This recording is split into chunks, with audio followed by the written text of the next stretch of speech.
नमस्कार दोस्तों। Old school में आपका फिर से स्वागत है। आज का विषय रहेगा जम्मू एंड कश्मीर के महाराजा, specially Dogra dynasty. Dogra dynasty एक बहुत ही इम्पोर्टेंट टॉपिक है जो एग्ज़ाम में आपके लिए बहुत सारे नंबर लेके आ सकता है। डोगरा डायनेस्टी जिसकी शुरुआत महाराजा गुलाब सिंह जी ने की और इस स्टेट को, इस जम्मू एंड कश्मीर को वो शक्ल सूरत दी, वो एरिया दिया जिसको आज हम जम्मू एंड कश्मीर के तौर पे जानते हैं। महाराजा गुलाब सिंह जिनका जन्म 21 अक्टूबर 1792 यानी 17वां ईस्वी 92 में हुआ था। महाराजा गुलाब सिंह अपने स्टार्टिंग के दिनों में पंजाब के महाराजा के पास काम करते रहे। वहाँ पे वो अपने शौर्य के लिए जाने जाते थे। उसके बाद 1822 में वो जम्मू के राजा बने।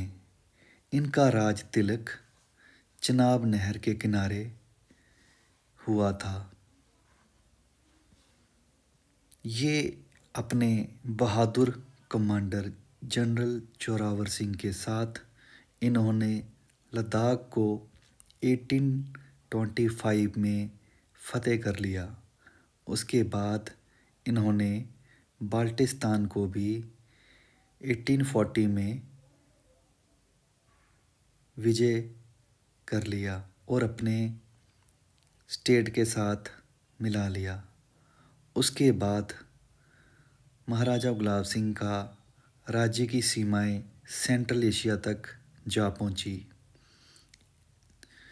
हम इसके साथ साथ कुछ वो ख़ास समय, वो ख़ास तारीखों के बारे में भी जानेंगे जो हमें स्टडी पॉइंट ऑफ व्यू में बेहद हेल्पफुल रहेंगी।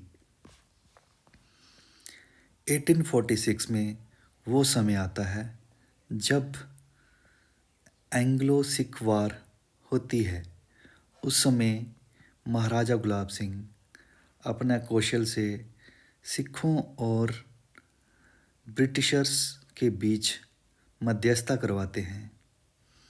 इसी के रिज़ल्ट के अनुसार 1846 में ट्रीटी ऑफ अमृतसर साइन की जाती है, जिसमें ये पूर्णतः कंट्रोल जम्मू और कश्मीर का इनको मिल जाता है।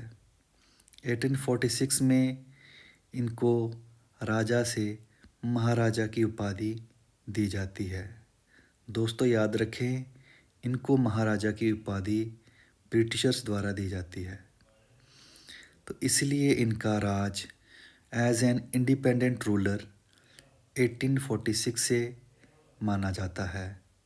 महाराजा गुलाब सिंह 1846 से जिस डायनेस्टी को स्टार्ट करते हैं, ये डायनेस्टी 1947 तक चलती है, यानी कि डोगरा डायनेस्टी पूरे 101 साल तक जम्मू एंड कश्मीर पे अपना राज्य, अपना आधिपत्य स्थापित करके अपना नाम इतिहास के पन्नों में स्वर्ण अक्षरों में लिखती है।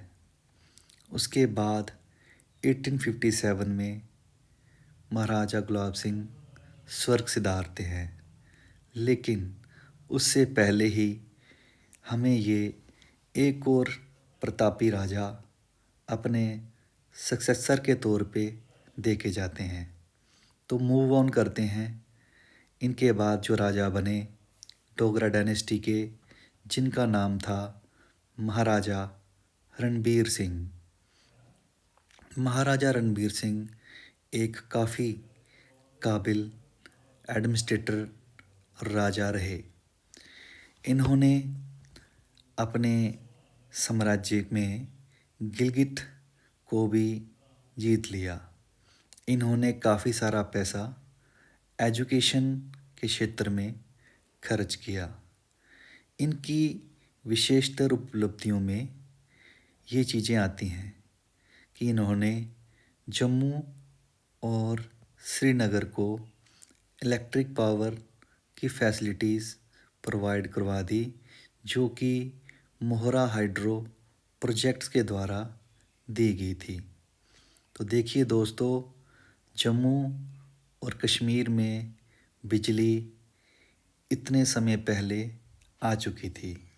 ये सब इनके कौशल का नतीजा है। उसके बाद एक बेहद इम्पोर्टेंट बनिहाल काट रोड का इन्होंने निर्माण किया।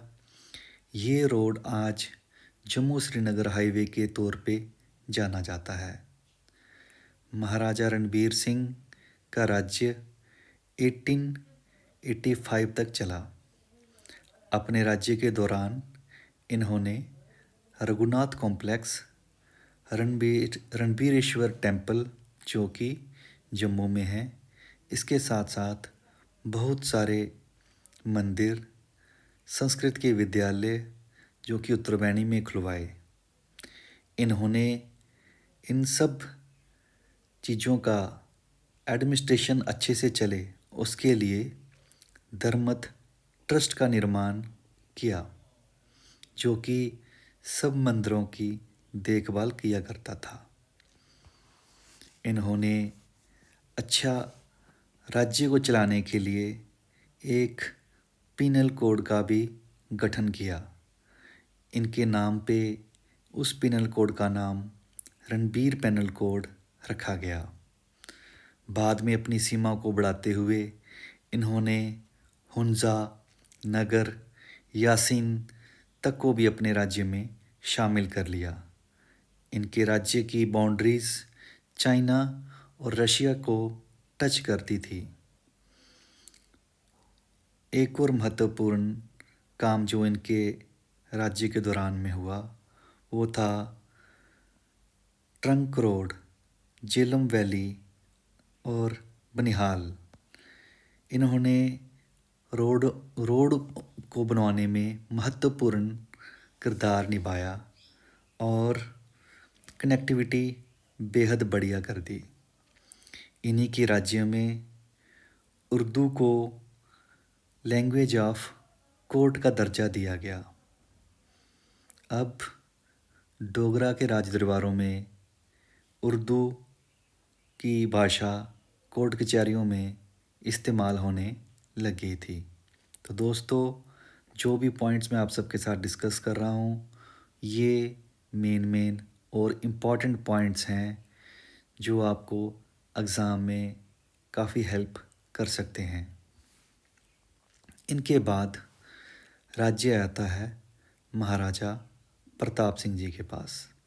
महाराजा प्रताप सिंह जी, जिनका जन्म 1850 में होता है, इनका राज्य 1885 से लेके 1925 तक चलता है। गौर फरमाइएगा कि इनका राज्य 40 वर्ष तक चलता है। इन्होंने अपने राज्य के दौरान तवी नहर के ऊपर ब्रिज बनवा के कनेक्टिविटी को और ज़्यादा बढ़ा दिया। इन्हीं के राज्य में जम्मू और सियालकोट के बीच रेलवे लाइन का भी गठन किया गया। इन्होंने अपने पिताजी के नाम पे रणबीर कैनाल और इनके खुद के नाम पे प्रताप कैनाल का भी फॉर्मेशन करवाया गया, जो कि बाद में एग्रीकल्चर के लिए वरदान साबित हुए। इन्होंने बीसी रोड और झेलम वैली रोड का कंस्ट्रक्शन भी कंप्लीट करवाया। महाराजा प्रताप सिंह के बाद में हमारे चौथे रूलर जो डोगरा डायनेस्टी में आते हैं वो आते हैं श्री हरि सिंह जी। हरि सिंह जी एक काफ़ी डेमोक्रेटिक नेचर के रूलर रहे। इनका राज्याभिषेक 1925 में हुआ। इन्होंने अपनी व्यवस्था को अच्छा करते हुए हाई कोर्ट का निर्माण करवाया। अब काफ़ी सारे फैसले हाई कोर्टों द्वारा दिए जाते थे। ये डोगरा डायनेस्टी के आखिरी रूलर हुए। अब एक नज़र डालते हैं कुछ खास चीज़ों पर, जैसे 21 सितंबर 1931 पे इन्होंने शेख मोहम्मद अब्दुल्ला को जेल में बंद करवाया, वो भी हरी पर्वत फोर्ट में। उसके बाद इन्होंने इन्हीं के राज्य में शेख मोहम्मद अब्दुल्ला ने मुस्लिम कॉन्फ्रेंस को नेशनल कॉन्फ्रेंस में तब्दील कर दिया। ये इवेंट 1939 में हुआ था। 1927 में इन्होंने implement condition of permanent domicile, यानी कि हमारे स्टेट में जो डोमिसाइल का इस्तेमाल होता था वो रूल इन्हीं के राज्य में पास हुआ था। बाद में लोग अपना एडमिनिस्ट्रेशन खुद कर सकें, उसके लिए इन्होंने प्रजा सभा नाम की एक पार्लियामेंट भी बनाई। 1947 में इन्होंने accession of J&K in India के डॉक्यूमेंट पे भी साइन करके डोगरा डायनेस्टी के ये आखिरी रूलर रहे और वहीं पे जम्मू एंड कश्मीर का विलय भारत में ऑफिशियली कंप्लीट हुआ।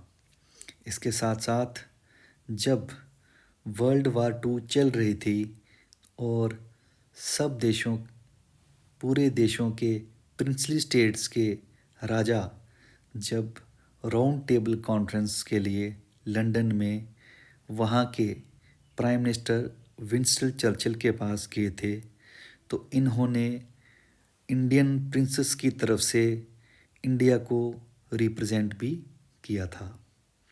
उम्मीद है आपको ये फैक्ट्स अच्छे लगे होंगे, आपको याद आएंगे और आपको याद रहेंगे और एग्ज़ाम में आप सबके काम आएंगे। वैसी ही जानकारियाँ मैं नेक्स्ट